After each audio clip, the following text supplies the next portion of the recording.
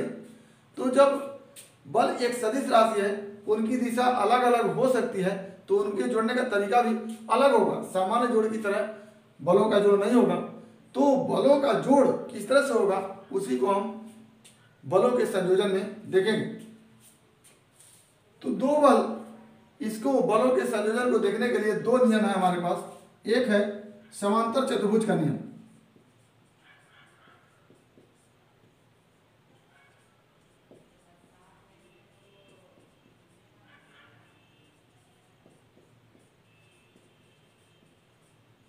और दूसरा है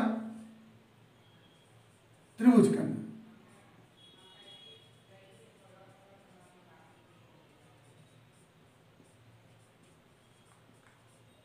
ये समांतर चतुर्भुज का नियम और ये क्या है, त्रिभुज का नियम। तो ये पहला हमारा है बलों के समांतर चतुर्भुज का नियम।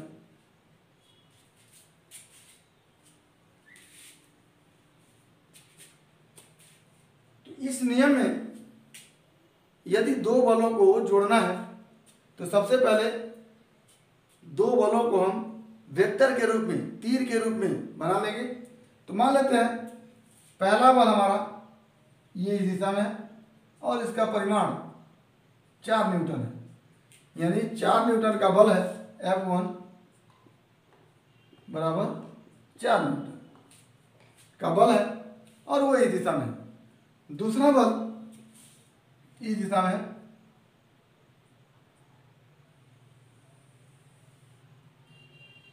ये हमारा मान लेते हैं 5 न्यूटन का है, F2 बराबर 5 न्यूटन। अब इन दोनों बलों को जोड़ करके, इन दोनों बलों का संयोजन करके हमको निकालना है कि यदि ये बल किसी बॉडी पर, किसी वस्तु पर लगे तो इन दोनों बलों का परिणामी, इन दोनों बलों का रिजल्टेंट क्या होगा, उसको जानने के लिए हम ये नियम लगाएंगे। तो इस नियम के अनुसार यदि दो बलों को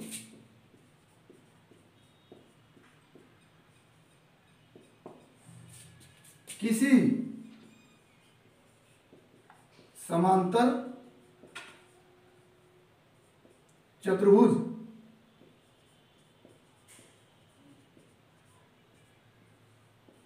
की आसन्न भुजाएं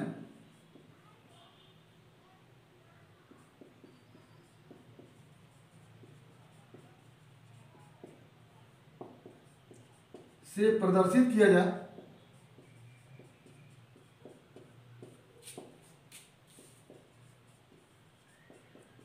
जाए तो इनका परिणामी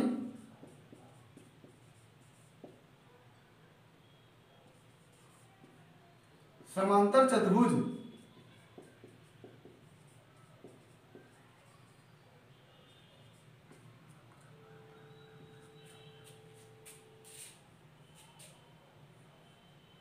के उस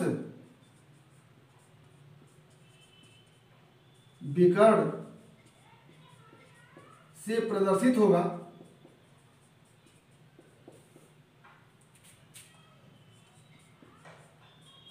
जो इन बलों के उभयनिष्ठ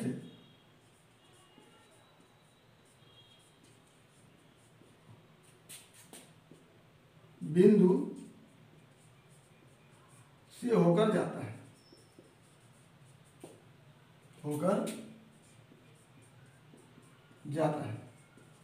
ये हमारा बलों के संयोजन का समांतर चतुर्भुज का नियम है। बलों के संयोजन का नियम है